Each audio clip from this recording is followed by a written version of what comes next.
What's going on, YouTube? You're in the building for the Monday night, 9 p.m. live with the Life Game Avengers of Current Culture. It's me. It's that living legend, Larry. How you feeling, my brother? Man, I'm feeling like I'm ready to get into this. Oh, boy. I'm ready to get it in. Well, ladies and gentlemen, we're supposed to be having some special guests that are going to come in and discuss the main topic we're covering tonight, which is the Coming to America movie review. We both seen it. We're supposed to be having B. Avery from Just My Reviews, and we're supposed to be having J. Mo from the J. Mo channel coming in to chime in how they felt about the Coming to America and give their hot takes on the movie. But for those of you wondering if that's all we're going to cover, no. There was a deleted scene from WandaVision that I would love to know how you guys feel about. We're going to talk about that. Wait, did I miss that? Yeah, man. I put it in the show notes in our Instagram chat. Oh, man, how did I miss that? Not only do we have that, but they have dropped another trailer for the Justice League Snyder Cut where we get a full screen view of Darkseid. And ladies and gentlemen, I'm not thrilled. As a matter of fact, I'm disappointed. I'm not happy at all. And last but not least, the NFL is going to be getting their first black NFL referee, female at that. So without further ado, Larry, we'll let the people fall in as they may. Shout out to my homie Copeland Studios B. What's up? Shout out to everybody else that's watching. I've got 20 people watching. Can I get 20 likes? I need those thumbs up. It helps people follow our content. And, if you're feeling real nasty, you can super chat a brother too so we can get your comment live written on the air. Yeah, so man. Larry, at the very least, hit those thumbs up, because when a video has a lot of likes, when you have a live stream with a lot of activity on there, the algorithm picks that up and it starts to push it out to other people. So, we want more and more people to find the show, like the show, and to experience it. Exactly. Follow us, people. And shouts out to 351 Cleveland, Mucella, Ida Hillard, DeAndre Lucas. I appreciate you all being here. And Larry, let's go ahead and show them a clip of what went on in Coming to America before we pick that thing apart. Here we go. How you doing, King? I'm getting it from everywhere. I have upset my family. You must be strong. And General Izzy would love nothing more than to take over Zamunda. Raise it higher.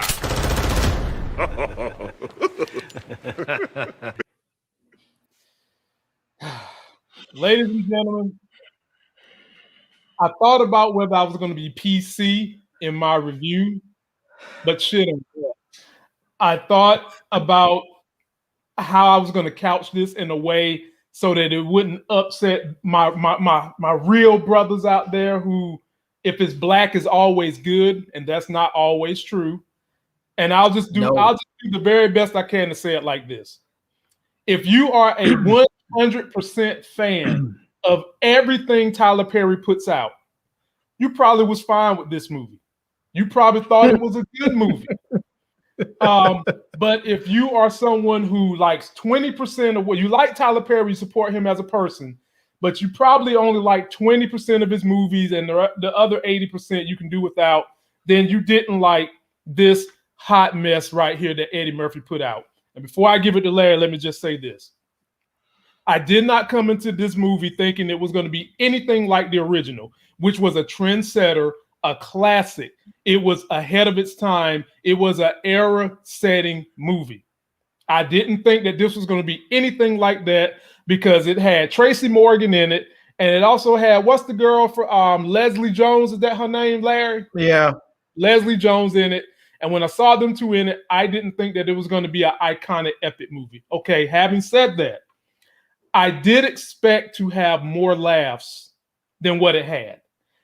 The movie was more bad than it was good for me. And what was good for me was I did like seeing the reunion of all the stars that was in the previous one. But if you're going to do that, you have to give them a better script.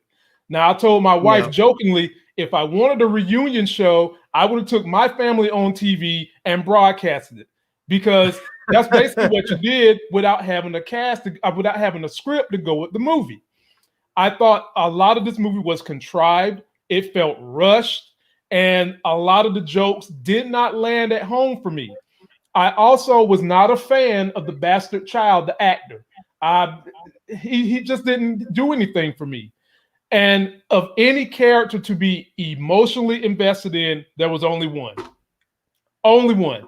And that was Eddie Murphy's oldest daughter, who was supposed to assume the throne, but had to go through the trials and tribulation of him finding a bastard son in order to get there. And so, ladies and gentlemen, I only can give the movie a 5.5. This was hot garbage.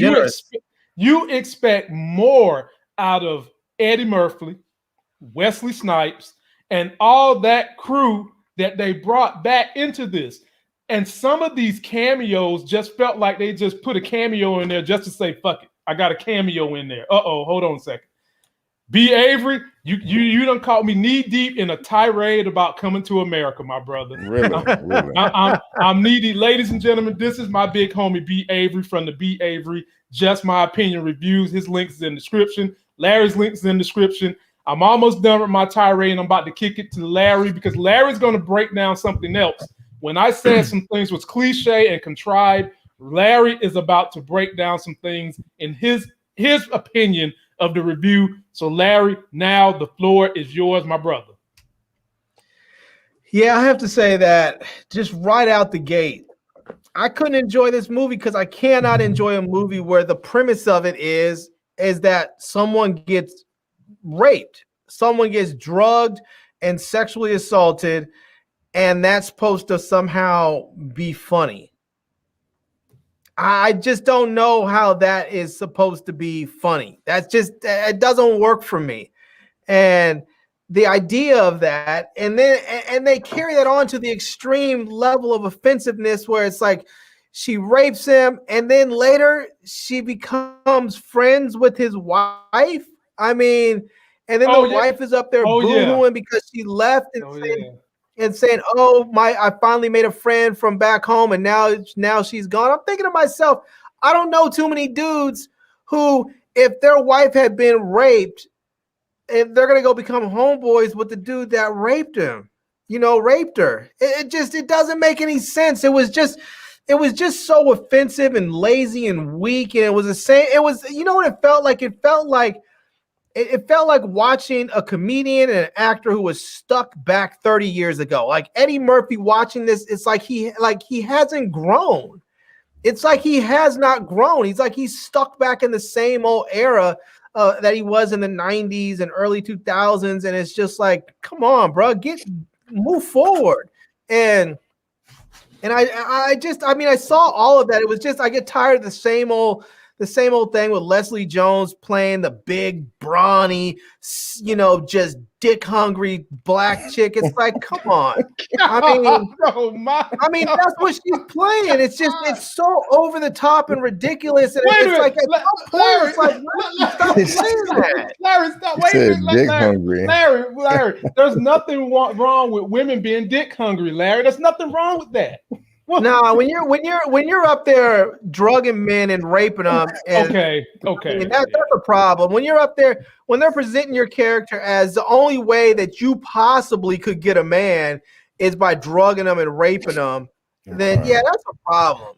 I mean, boy, now Larry, you hit a point that the same lady I was talking to at the gym said. She said, in no way in hell would her husband be able to fly the mother and the son that she didn't know about to the kingdom, and that chick go in the closet and get her clothes, wear her clothes and have them in.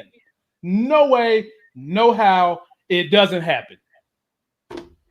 I mean, she wouldn't be. There's just no way. I mean, the reality of it, forget all the clothes and all the other crap. It's like, this rapist bitch is not coming to my house. Period. She raped you. There's no way she's coming. But the other part that was offensive, it's like, here it is. This dude was raped. This dude was drugged and forcibly raped, and his wife's reaction is that she's mad at him, thinking that he did something with someone and didn't tell her about it. And I'm thinking to myself, your dude was raped, and your response is you're mad at him? Whoa. And then you want to turn around and be drinking buddies with the rapist? Like, what the F is wrong with you? Whoa.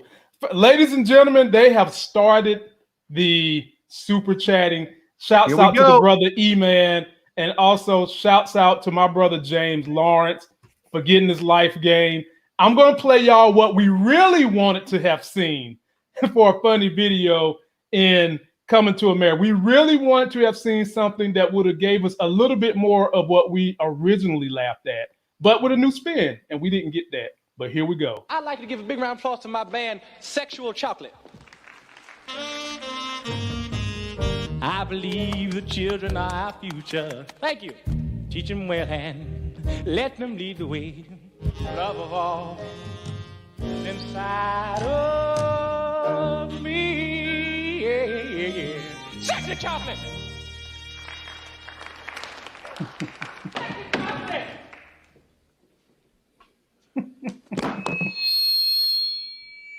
God damn, that boy can sing. You must be crazy. He good. You must be crazy. Ladies and gentlemen, that was the original mic drop that we didn't get in this movie. And Larry, we're going to come back to you in a minute. I want to get my homie B. Avery in the building to speak on it a little bit. Now, B. Avery, I got to say this too. I feel like this movie was, as my Anglo-Saxon brethren would say, slapstick comedy. And slapstick comedy and black people usually don't go hand in hand. And what was up with Wesley Snipes' character, man? He was goofy as hell. Speak on it, my brother, B. Avery. I don't know what was up with his character.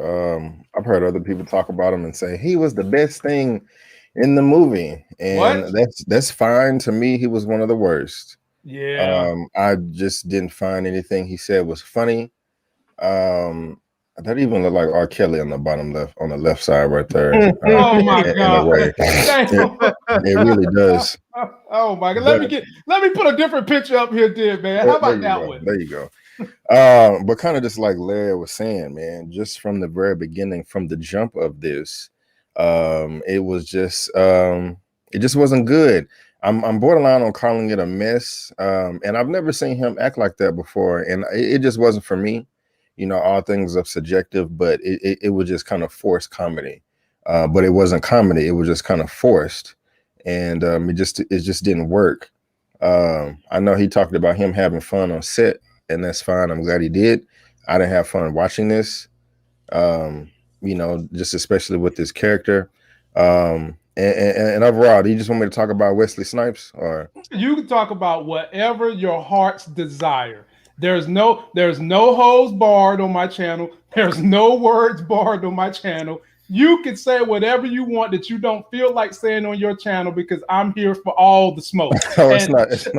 Shouts out to the E-Man who has joined us, who I guess we're going to get his critical review on the movie as well. Now, remind you, ladies and gentlemen, he is a professional critic.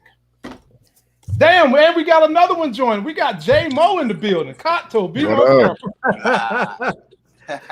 Yeah, but like I was saying, what's up, everybody? How you doing, sir? What's going on, man? What's good? What's good? What's up? But like I was saying, man, like I was saying on my channel, how this was just kind of forced and unnecessary.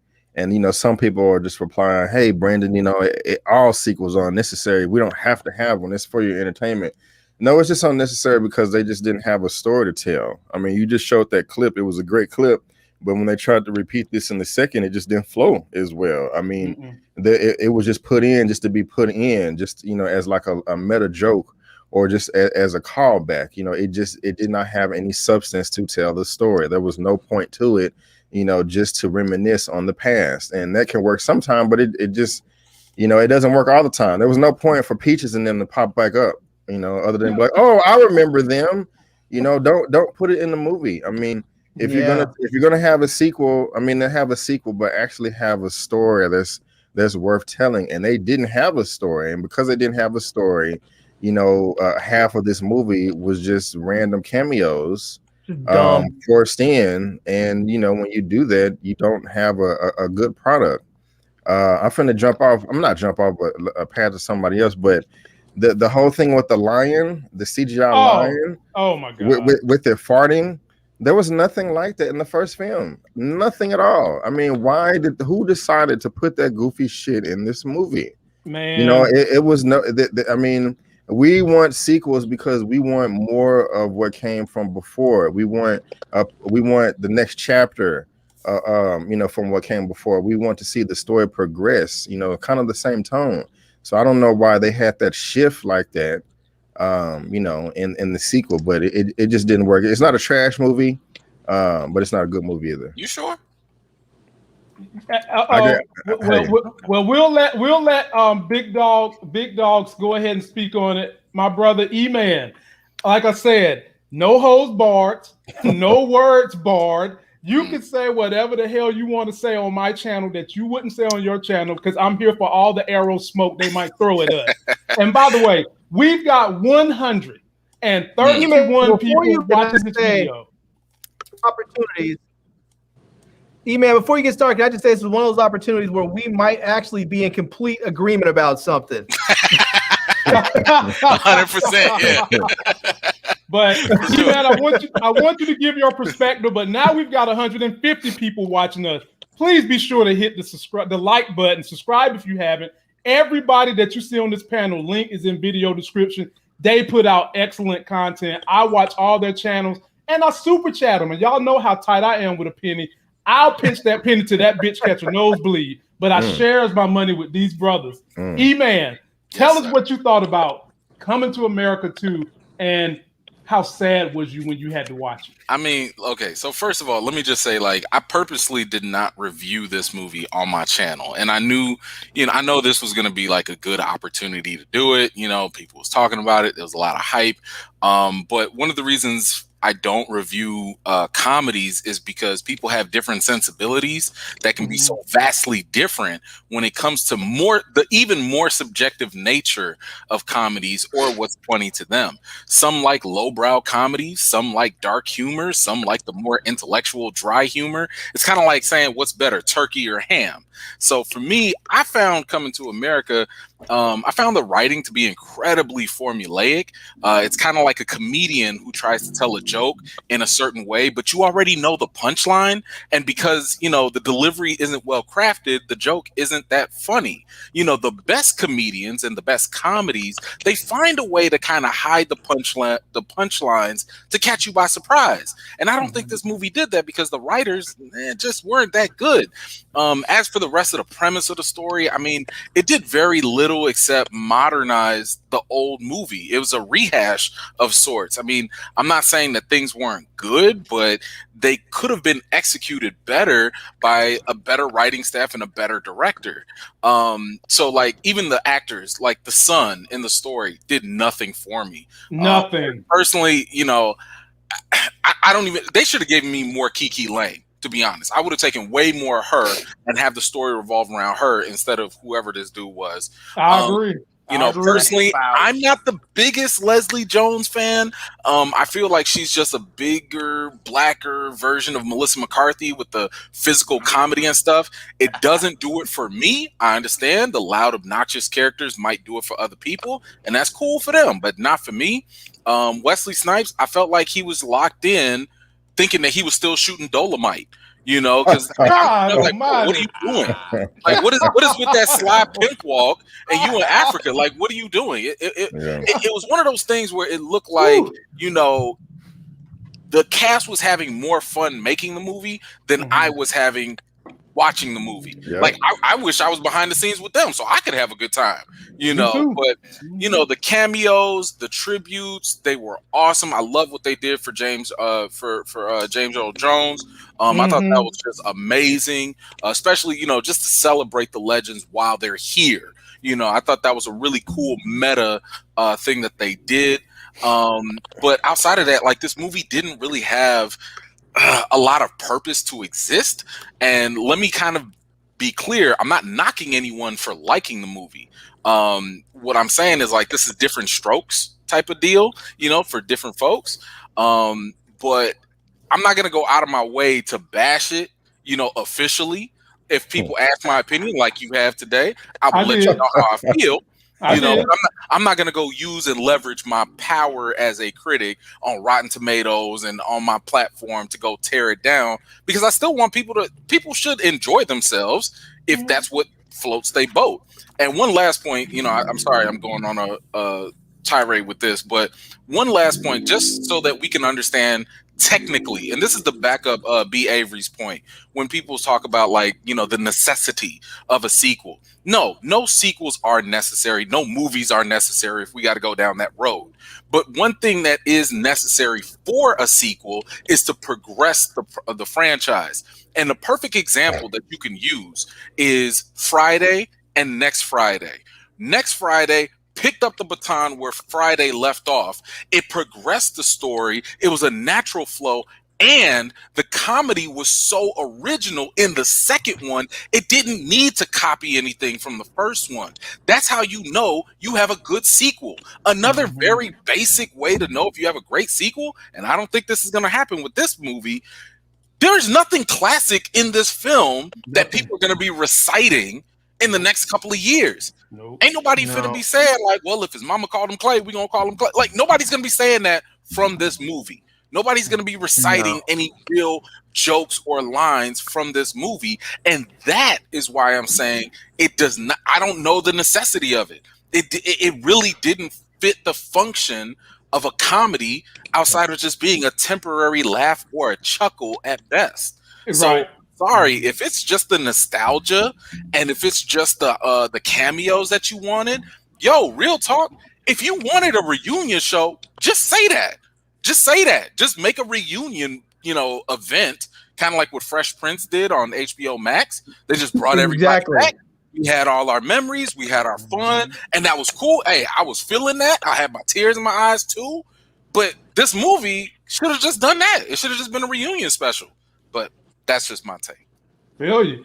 Now we're going to move on to my boy Jay Moore, and then we'll chop it up after this. Now, Jay Moore, there was one thing I was disappointed that I didn't see, that I feel like there was no excuse for not having this. With Coming to America, when it first dropped, that was our first Wakanda or Black Panther, because those outfits was amazing in the first Coming to America, and the outfits that we saw in Black Panther was amazing. You went from all that to this shit right here. Man. Hey, that's Ruth Carter too. I know who it is. That's Ruth Carter too. I actually liked it. I liked it. I actually liked the wardrobe. I'm not gonna lie. I wasn't feeling the wardrobe. I wanted something a little bit more iconic. But that's me. The first one, they had that big dance opening scene too. That was really big. They didn't have that. It was in a smaller place. Rick Ross house was big, but it wasn't as big of a place where they had that opening scene with the dance, and then they had the headdress and everybody. Yeah. Exactly. So it didn't stand out larger than life. You know what I mean? And did you catch your boy Rotimi with that messed up dread? That was your boy Rotimi, J Mo. They threw everybody in there. He was another person that they didn't utilize in the movie. Not saying that he could have made a big difference, but what did Lunel say in the movie? I don't think she said nothing, did she? That's Lunel. I know she could have said something. She had a line you didn't use Lunel. They used Lunel. You used Rotimi. You ain't used, who else they ain't used? 3-4, Michael Blackson. They needed more of him. Funnier than what they had him say in the damn movie. Yeah. I think Michael Blackson should have played the role that of the son. You know what I'm saying? What? So, you know what I'm saying? And like what E-Man was just saying, it's not as many classic lines as the first movie. And it is one classic line, though. And I'm not a big Leslie Jones fan, but she was funny in this movie. She said, I got some pumpkin pie. She had that candle and started fanning that pumpkin pie. I'm about to give you a whole slice. That made me laugh. It was gross, but it was funny. You sure that's pumpkin pie she got down there? No, I didn't. But it was funny seeing her try to offer it and what she had to do to get somebody to try some of that, white only pie. Oh my God. Here you go. White only pie. Oh, here you go. From life. But it was more if I've been thinking about it, like I saw the first one at the movies. You know what I mean? I love the first movie so much. So it's hard. I gotta like fight myself. You know what I mean? To be real, because I like the jokes. I done said all the jokes a million times. So it was good to hear and see, but at the same time, it was more like a remake. It wasn't a sequel. And some people trying to tell me, "Oh, this is like Black Panther 2." This ain't no damn Black Panther 2. What? They talk about he Killmonger. He ain't no damn Killmonger. All right. Oh wow. Man. They was reaching.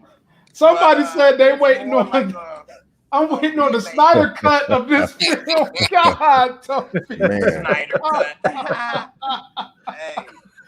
Hey, you know what though? Hey, you know what? A little better. I heard because one of my friends actually works for the studios and he does like the testing and stuff like that. I heard that there was a lot of bonus stuff that they cut from this. That when I was hearing the description, I was like, that would have been way better. So I don't know if they gonna drop like a bonus feature or whatever, but I got the feeling that the extras are probably gonna be pretty dope. Yeah. I'll never know, because if they drop a new cut, I'm not watching that garbage. Yeah. I mean, I have no interest in watching any more of this. Though, like, it's really hard to have a story like what it don't is. That's why the movie didn't do well, kinda, as far as story wise, because it's hard to come up with a sequel story, like E-Man was saying, to progress it. Like Friday, the next Friday, it was a progression. They were moving on. Where can the king? He the prince. He can be the king. He married already. What? So his son, but he still he don't have a. I mean, it didn't work out right. Exactly. And, you know, it was good to hear and see some of the same jokes. He beat Joe Louis's ass. That Meshuggah, that Conor McGregor, he beat that Conor McGregor. What is it, Velvet? But at the same time, we done heard that already. But I still laugh. But I can't say I'm gonna give it more than a 6 or a 6.5 at best. Right. You know what I mean? Yeah. I really can't. You know, and like you say, Peaches, like it was good to see him, but like they fit in the story the first time. They ain't fit really at the end. Exactly. You know what I mean? And it's more the reason why they shouldn't have. Yeah. I got extra chocolate with me. Oh my Lord, have mercy. I like and then, Eddie in costume. Eddie looked funny. Yeah. But man, it was kind of hard. It wasn't a real sequel. It was more of a remake to me than anything. And when you remaking such a classic movie, it's hard. And then, you know, he had better talent really on the first one with John Landis directing. And, you know, he utilized everybody in the movie. Like, where was Soul Glow? At least I would have liked to see nobody wore Soul Glow no more, and now he broke or something more. Yeah. You could have had some wave gel or something. You know, somebody could have done you something. Brought back Peaches, but you ain't bring back Soul Glow.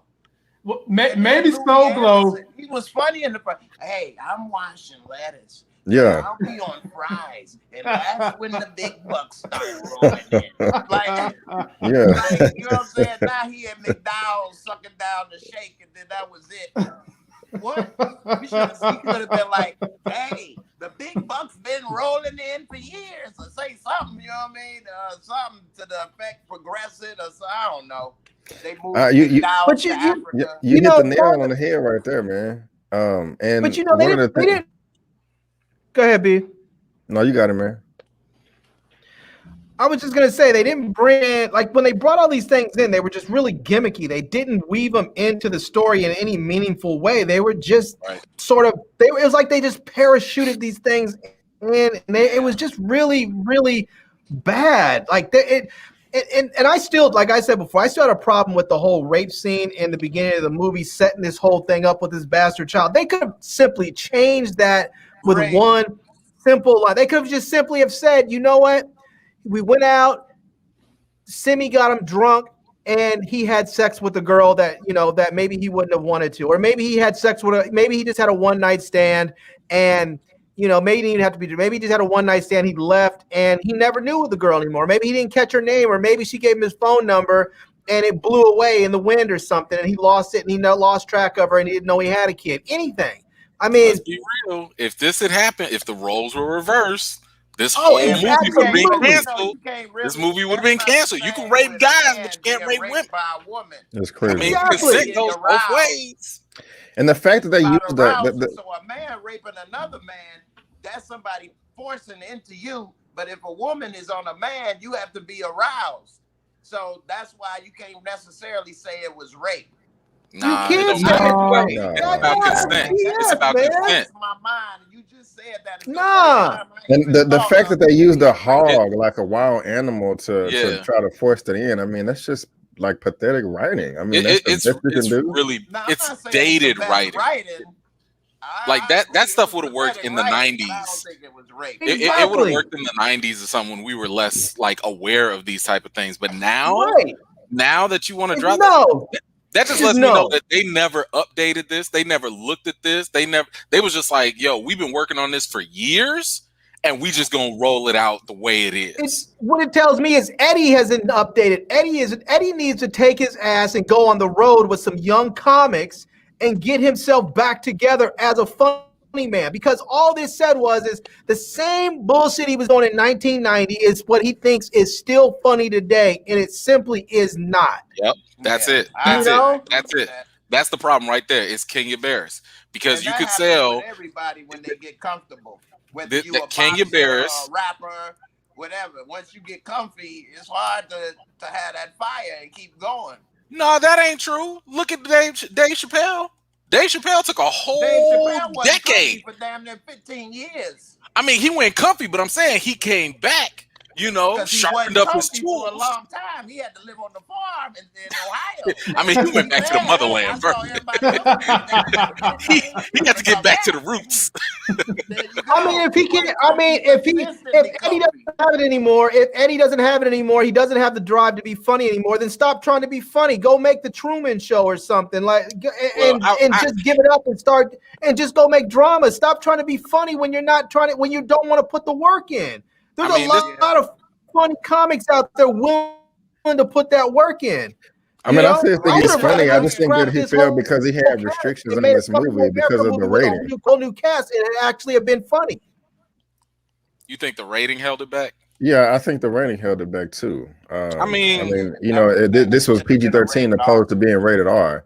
And you can always get away. There was so much more that you can get away with in 1988 that you can't get away with today. Another example, just stuff that doesn't fly today, is like if you go back and you look at the first Ace Ventura movie with Jim Carrey, you cannot get away with half those jokes. The main plot was like he was trying to wash his mouth out with bleach, like I do, because he kissed a man. You can't do that today. You'll be thrown all the way under the bus. And so what you're saying is these comics are really not that funny. They're just good at being inoffensive, because real funny people evolve and can change. You can look at what Kevin Hart was doing 10 years ago, and he was doing that same kind of humor, and dude is still funny today, and he just evolved. Part of being funny is Kevin Hart's still funny today. No, it's not. Hold on. Time out. I gotta make this point. Fellas, we just got a new person in on the screen. Time out. I gotta make this point. Fellas, we just got a new person in on the screen. Somebody need to turn down their TV. Yeah, what's up? It's because I'm watching it. Sorry, my bad. Okay. Turn us off. Yeah. Okay, ladies and gentlemen, backed by your demand, all 230 of y'all that's in this stream, by the way, bonnetless at that. Sharonda has popped in. She's popped in, and Sharonda, we want to hear your take on this conversation about Coming to America 2. She in this. Let me tell y'all something. Okay? Oh boy, she clapping. She clapping. It's done. Clapping. It's done. Oh Lord. It's done. First of all, okay, Kenya Barris needs to be stopped at all costs. Okay? He needs to stop. Yes. This ain't got nothing to do with Eddie. This ain't got nothing to do with when it came out. Kenya Barris has been tanking Black content, okay? Since the irony. Oh my gosh, the irony. He can stay and do his brownish and mixes and Blackish, but just leave Black stuff alone. It's like just leave it alone. And also, too, let's just keep it real. There's no funny comedians in today's age as it was back in the 80s and the 90s. They're not that funny. And you know, it's interesting because I was in this clubhouse and with Monique, and somebody had asked her about about the comedians now, you know, they're becoming big off of Instagram and stuff like that. And she was asking them about the longevity behind that. And it was like, they have gimmicks, right? They have characters that they play, they have gimmicks, but that doesn't translate to being a comedian. That doesn't translate into being a great stand-up comic.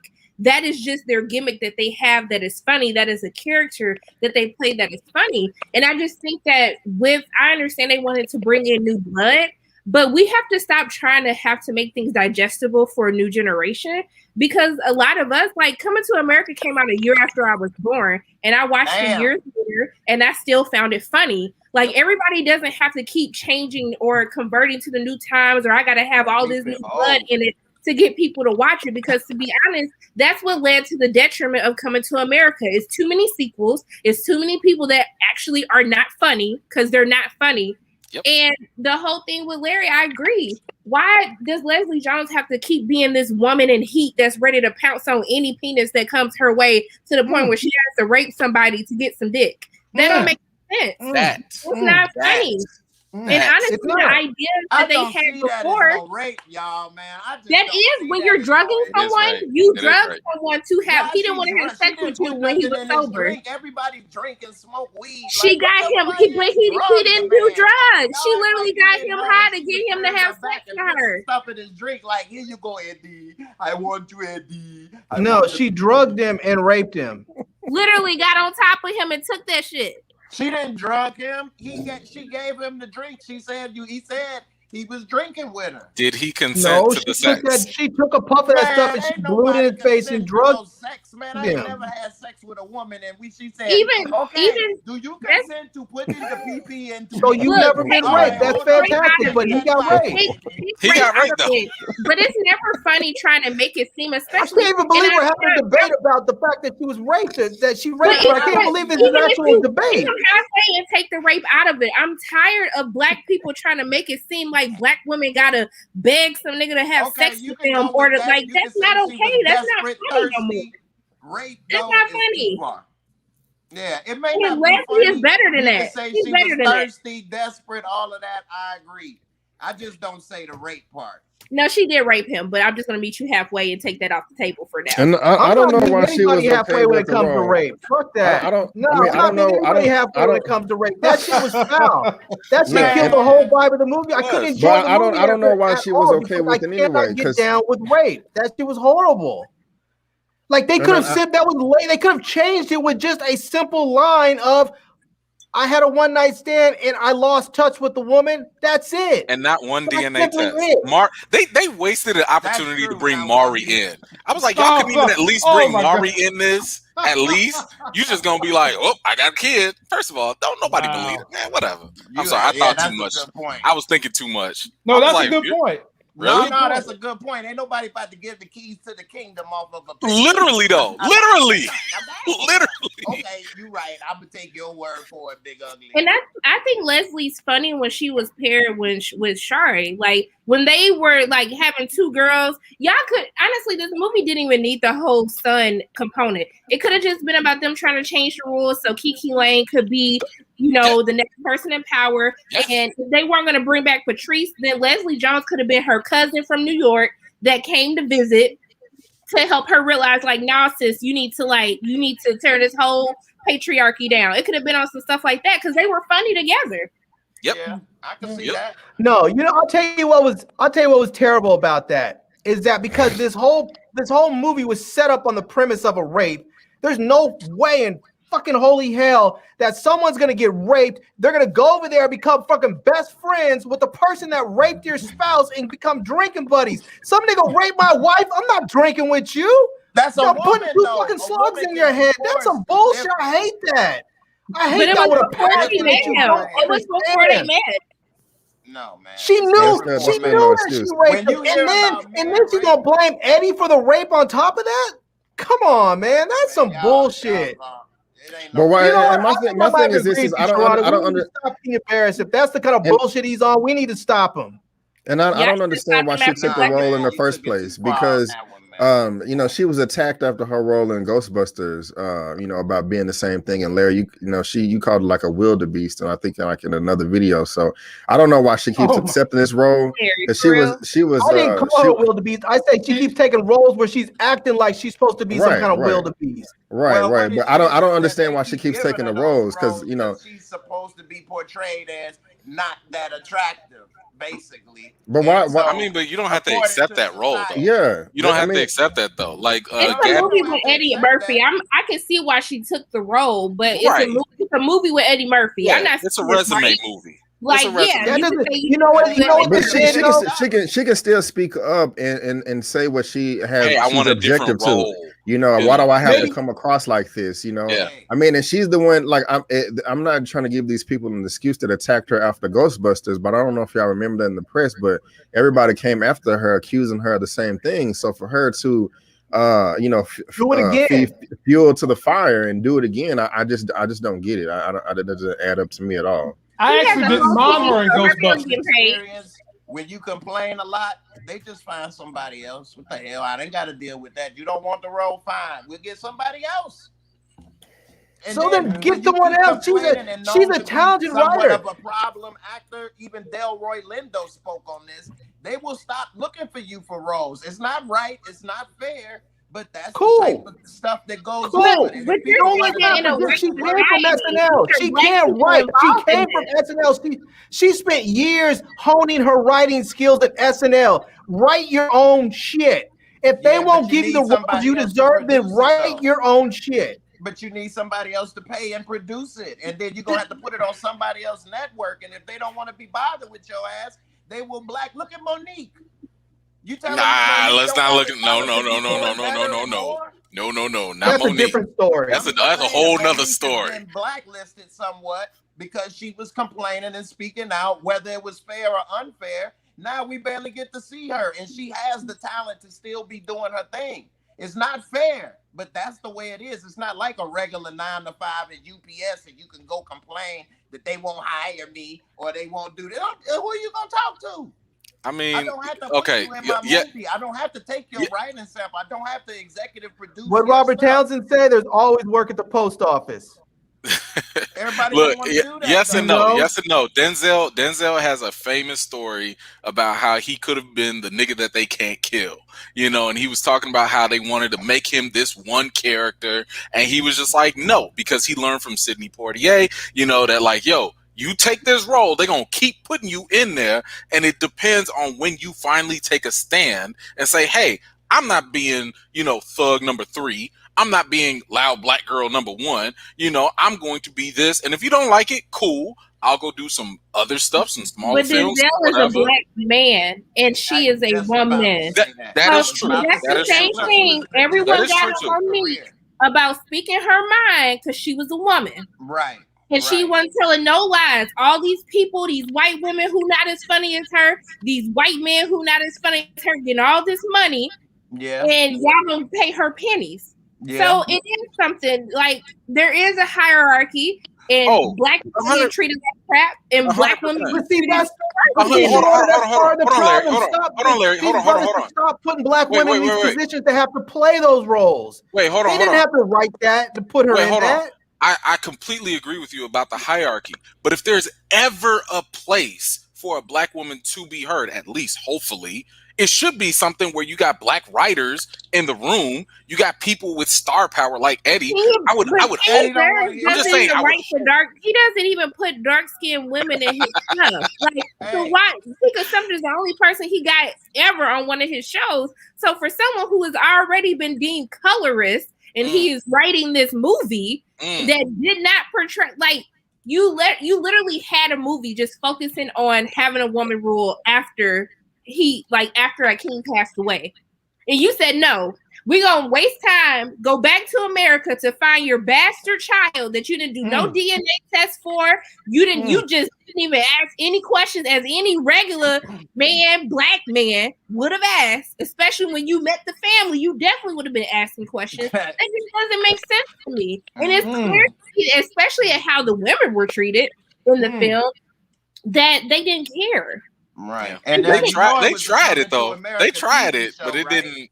It should have been the leading. I think it should have been the leading plot device. Like the whole point would be to like, yes, let's be more progressive and more open-minded. But it felt like a secondary, subplot the entire time, and we were just distracted with this son that what was his name? Lionel, whatever. I don't even remember dude's name. Like I don't know his name. I like him on his other show. I like him as an actor. 1989 But Tommy Davidson, and it was Akeem's younger brother, and him and Oha came to the United States to try to sow his royal oats. And it was only made one episode. You can actually go on YouTube and find this Coming to America TV show. Man, they wasted her. Davidson.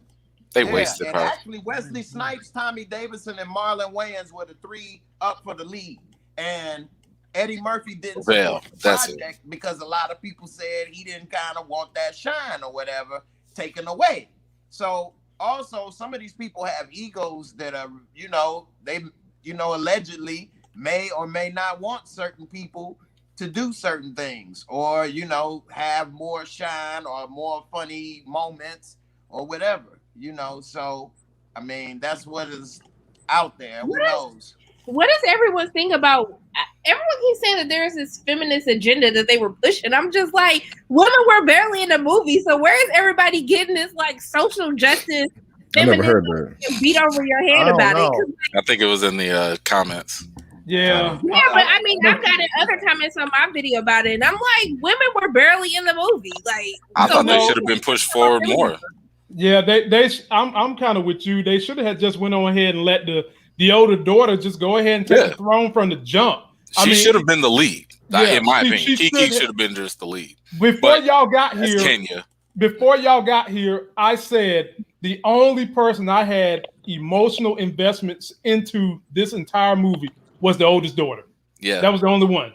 That was the only one that took me over in the movie. I don't think I got emotionally attached to nobody, actually. Same here. It was hard. I just liked the jokes to see him again, but his wife and his daughter was disrespectful. Like you say, his what? Old man, you make I me read feel Derek's comments about his wife and his daughter being disrespectful. How they be disrespectful? It's disrespectful but you would go find a bastard child in a whole nother country than make your own daughter that you've raised since she was born the next heir. Like what? Yes, whoever put that comment ain't seen part one. Like in part one, that was supposed to be a homage to part one when him and Arsenio Hall was training. Instead of with him and Arsenio Hall, it showed that he passing the skills with the stick down to his daughters. They wasn't being disrespectful and ganging up on him. No. They wasn't trying to hurt him. They tried to act like Akeem was soft in the first one for wanting to find love. So, like, it's about these societal standards that have been in place since the beginning of time that doesn't relate to where we are. It was the same thing with Akeem, and he wanted to marry for love instead of marrying being a part of an arranged marriage. And it was the same thing for this. If y'all really wanted a son, you could have just had a son, and it could have just been he was a younger son, and she was the firstborn child. Y'all could have still that could have worked too. It would have been fine. Yep. And then they could have just put them together. I'm curious to know what Africans think about this movie, because it seems like instead of a movie where they were trying to celebrate African culture, it seemed like a lot of it they were making fun of it. I had a couple actually hit me up. They were mildly offended. I bet because they ain't no Africans hardly in the movie except for Matumbo and Blackson. I mean, not even those beyond that. Not accents having were black, trash. it's terrible enough. Those accents But it was were just horrible. a lot of making fun of the culture. Just the Wesley Snipes with this whole sort of warlord pimp strut he had.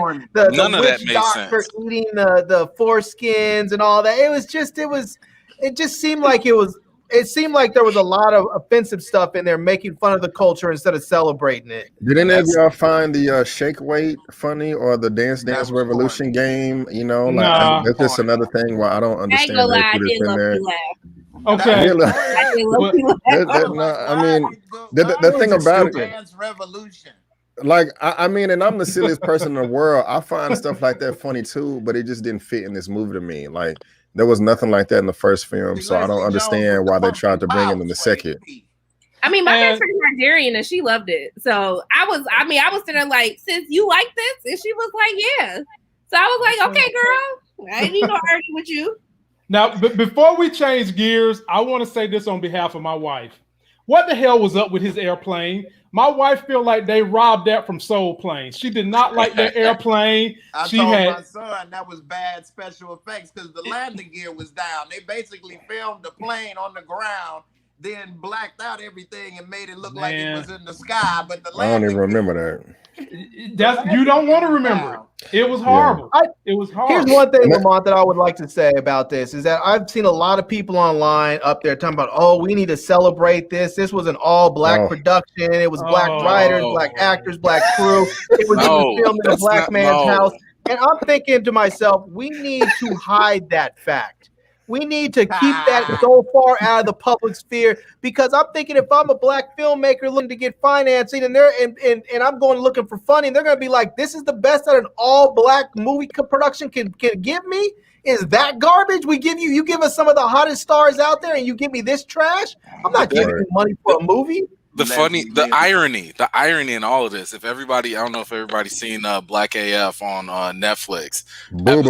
Episode 5 by Kenya Barris literally talks about this, and it's an episode about him, having to critique another black filmmaker who's making crappy movies. Mm-hmm. And I'm sitting here, I was like, bro, like, hey, pot kettle, like, this is you.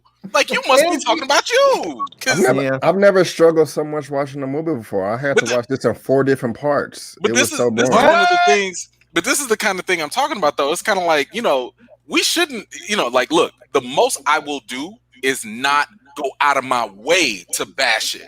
That's my contribution to the black culture. I'm not gonna lie. I'll tell you what I feel, but I'm not gonna go out of my way. No, I'm just saying that's me. I'm not saying that's everybody else. I'm just saying that's for me. Everybody, but what I will say is that none of these black culture films, products, whatever, should be above reproach. We don't need to give these blind praises and celebrations just because it's black. I root for everything black, but that doesn't mean that I have to elevate everything that's bad also. So we have to kind of like be honest, because if we're not honest, it's never going to get better. But here's the problem with that, though, because when we sit here and we keep supporting all these crazy films, this is why people like Kenya Barris gets these $100 million deals. This is why he can make shows like Black as Fuck that most black people do not resonate with. Right. Because the show was created to entertain white people on black culture.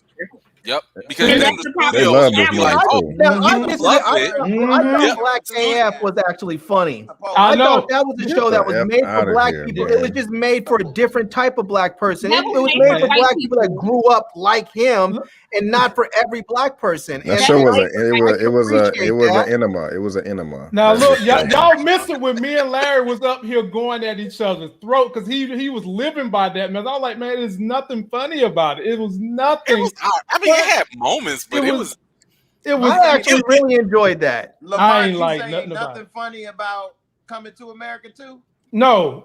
Black AF. Black AF. Okay. Black AF, That was like I actually enjoyed it's just the title alone is just stupid. Like it's just.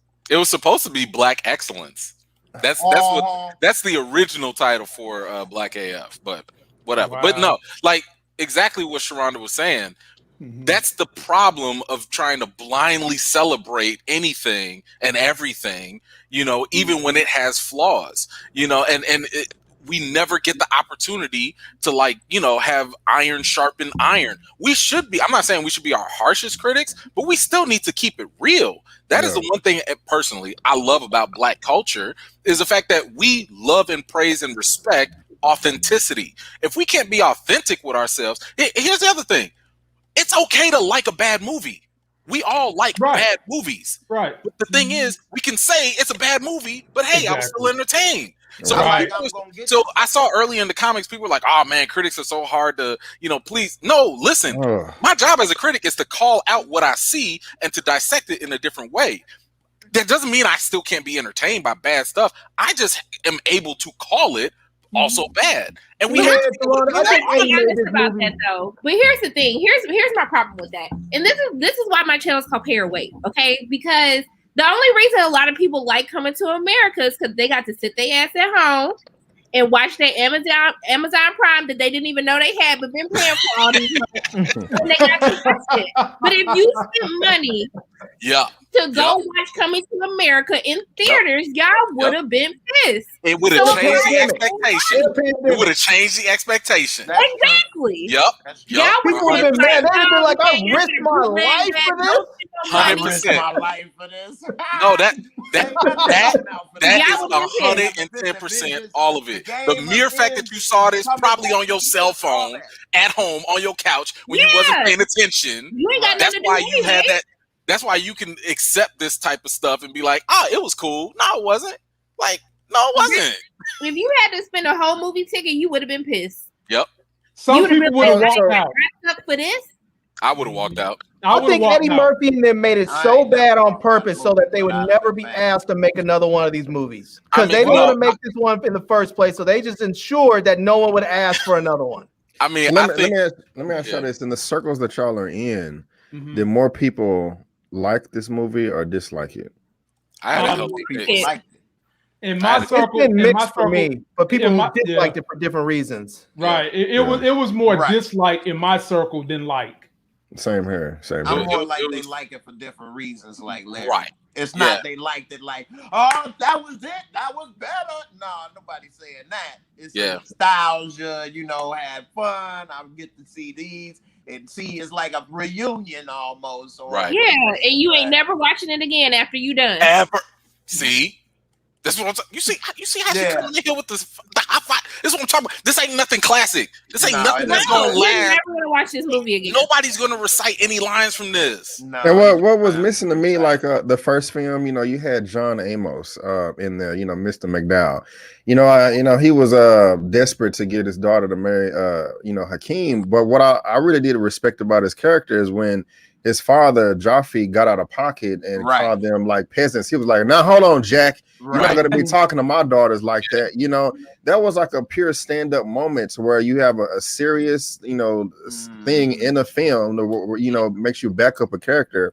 Yep. And it just across the board, it was nothing like that in the sequel at all. And that really bothers me, you know. That was I mean, even though it was a comedy, there was still a running theme of class. Exactly.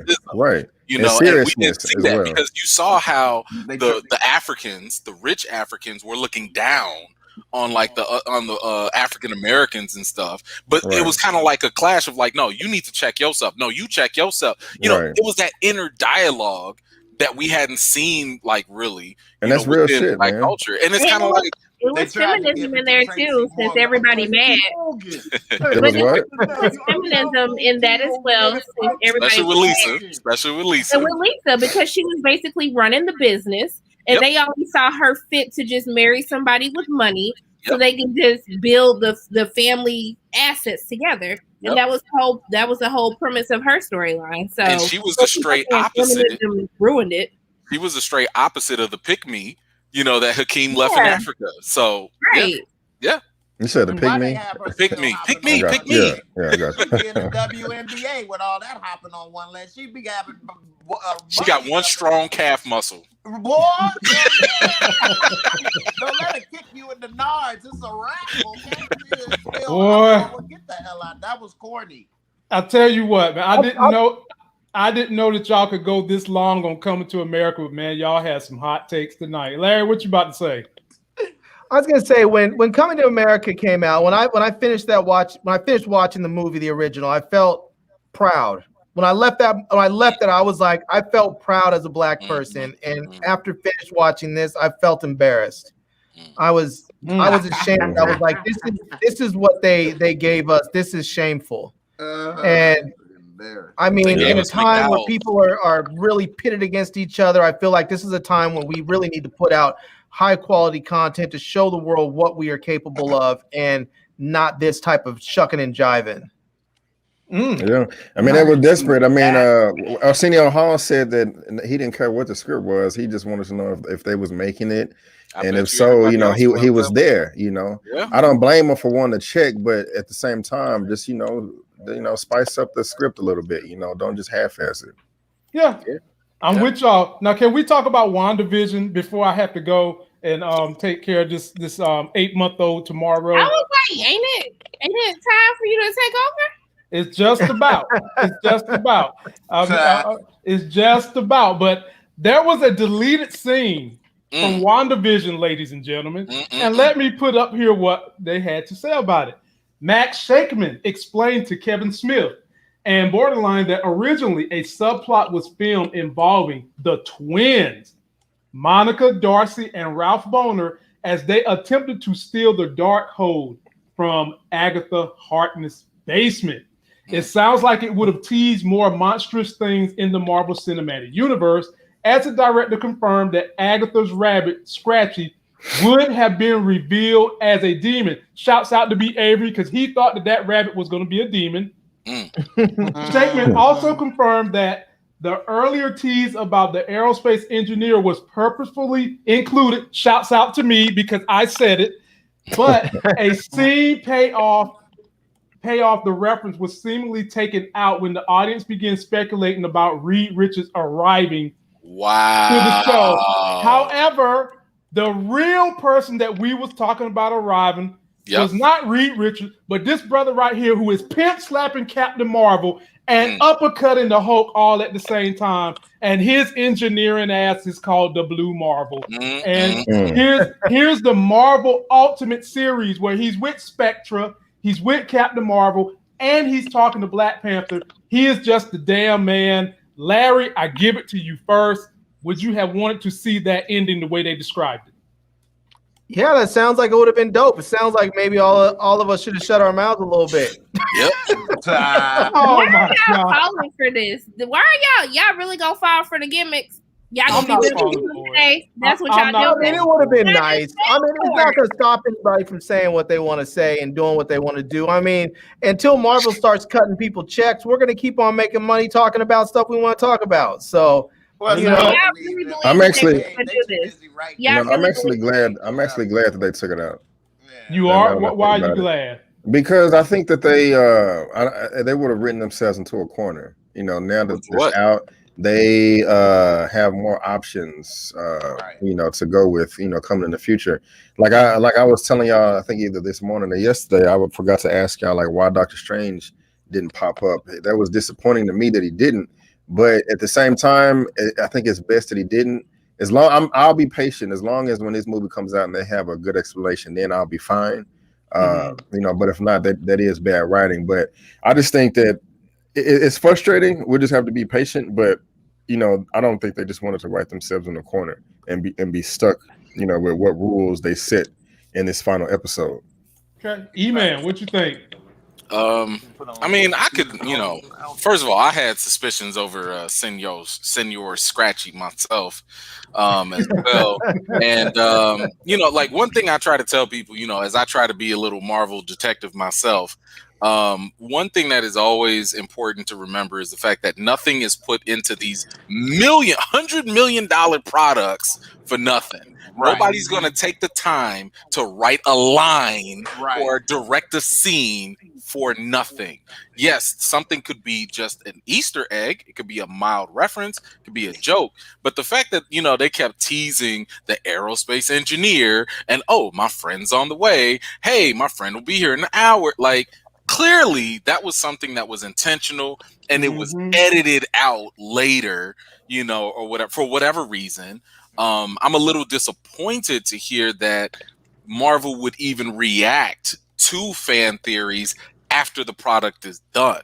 That's a good point. That part bothers me because I like to believe that whatever they do is something that they believe in, that they are set with. And if people guess it, whatever. And if they don't guess it, again, whatever. Tell your story. But if you are reacting to fan theories this early, this late in the game in post-production, that to me is kind of like, I don't know. I smell a little weakness. My rejection of that is, I think, who's lying? Who's lying? You think they're lying? They're lying. They do with these $100 million projects is on purpose, and they ain't about to change that because somebody said some shit on YouTube. I would hope not. Maybe because they're hearing how passionate everybody was. They wanted to make sure that a lot of work into this stuff, and I ain't been around nothing like no Marvel project with $100 million and all these people, costume directors, cast and writers, comic. It's just too much to be trying to change because they saw a YouTube or somebody. I hope that's the case. I hope that's the case. Could it be because everybody was so? Could it be because everybody was so passionate about it? They wanted the first impression to be a home run, and just like, man, we didn't think this was going to be this big deal, this reveal, but I don't think since everybody's anticipating it, let's not reveal it right now. Let's try to make it that much better, so when it is revealed, it'll blow everybody away. Somebody call on me. Call on me. Sharonda. Thank you. They're lying. They're lying. Okay? Right. They're lying. So you mean to tell me, out of all the other things that people have predicted, honey, you spoiled the whole thing about Evan Peters being on there. People said that Pietro was going to be on there. They guessed Agatha from like the first episode. They figured out who Agatha is.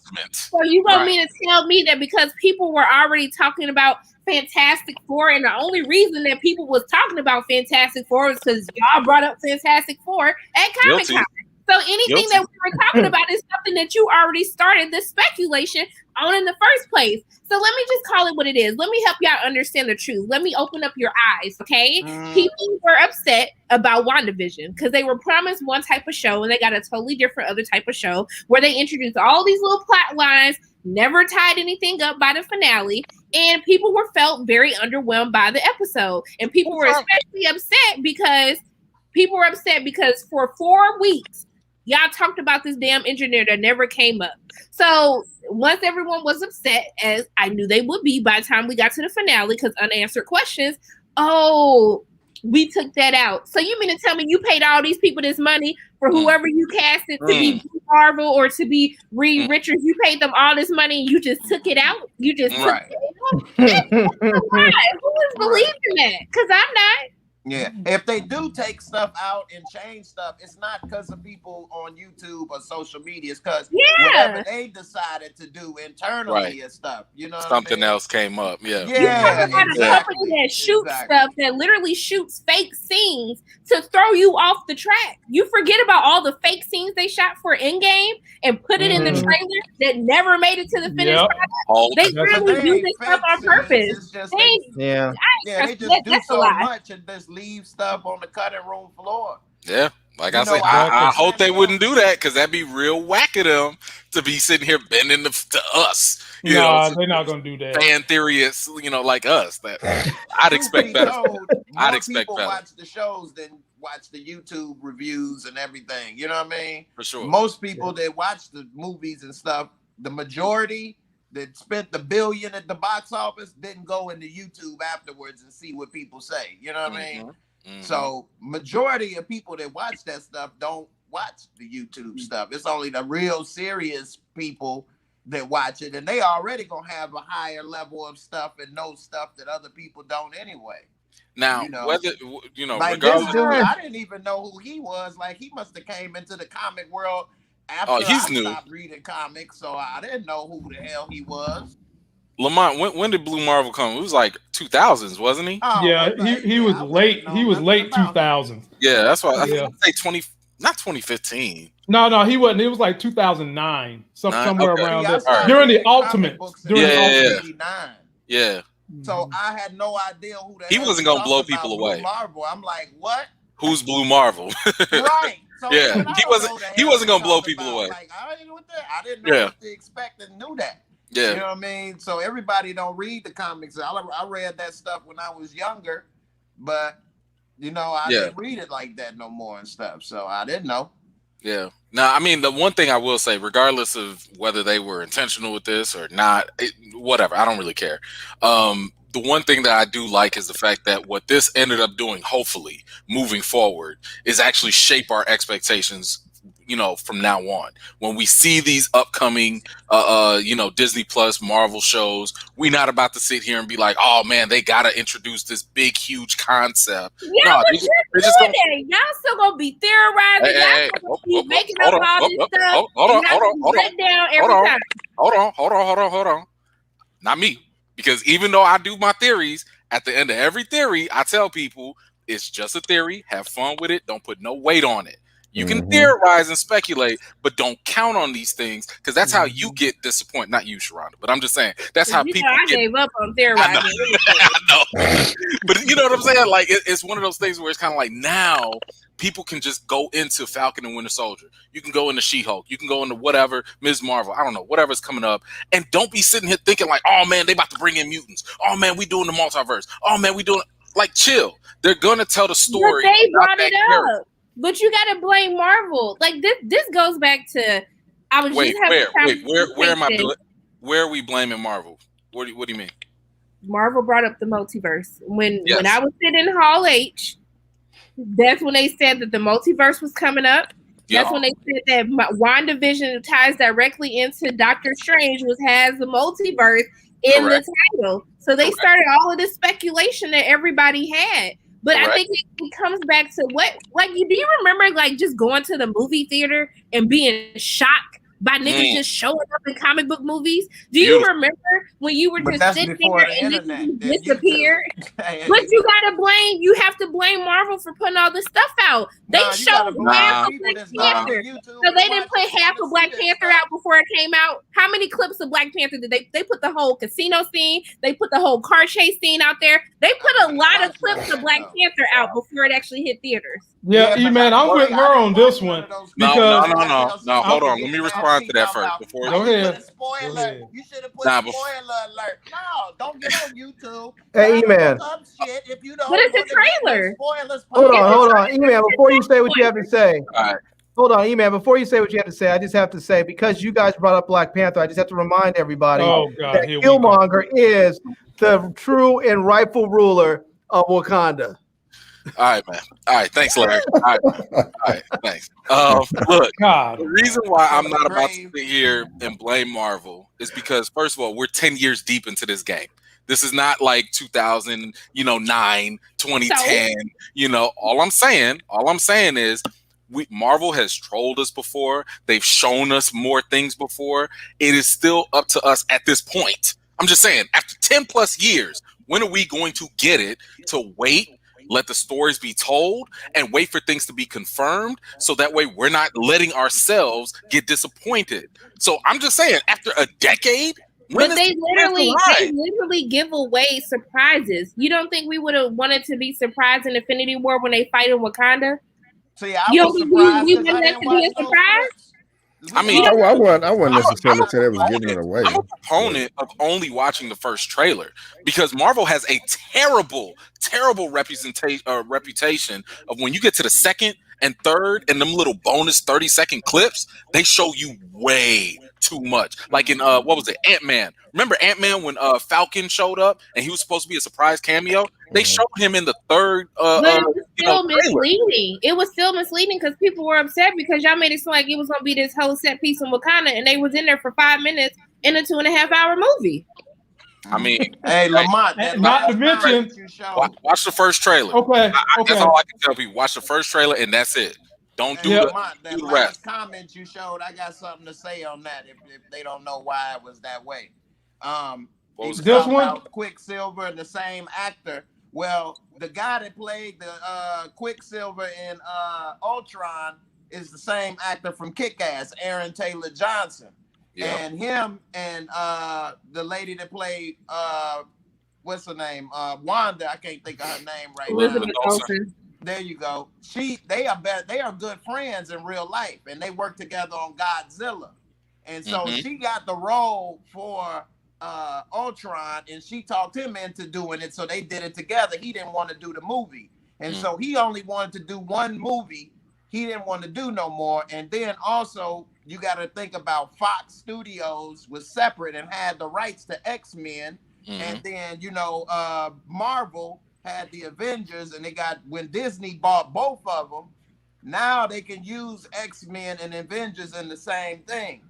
That's why you never saw Wolverine and none of the X-Men inside of the Avengers movies and vice versa, because the rights, business, that's why it's called entertainment business. The business wouldn't allow the stories to go together.